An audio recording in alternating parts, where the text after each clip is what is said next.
This is the Arthur Moats Show. Welcome to the show, which is recorded out of Total Sports Enterprises, Pittsburgh's exclusive supplier in signed memorabilia. And it's time to recap the Steelers draft. Now, I personally love the picks that were made by the Steelers because I felt they did a couple of things. First off, they addressed their biggest position needs early with players that they love, and they added competition and depth to some other places later throughout the draft.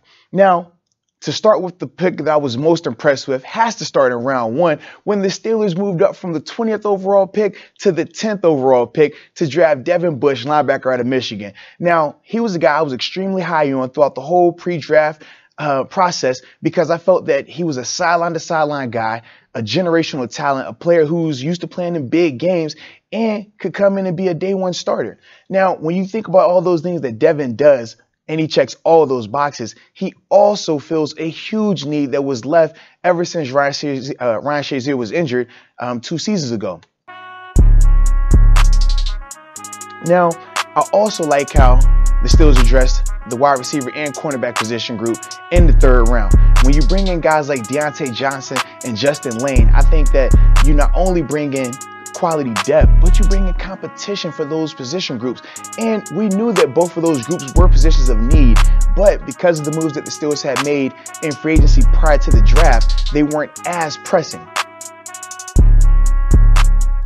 Now, I think that overall the Steelers did a great job addressing their biggest need early in the draft with a player that they love, a player who's going to come in, be that day one starter, and ultimately change the face of that defense. But then I also think that the moves that they made throughout the draft and after the draft with undrafted free agent signings, they add a ton of competition and a ton of quality depth that's only going to make the team better. So you have to tip your cap to the scouting department, have to tip your cap to Kevin Colbert. I think they both did an awesome job, and I'm excited for the season. I'm excited to see how these guys continue to grow and develop. But hey, that's it for the show today. I appreciate you tuning in, and until next time, peace.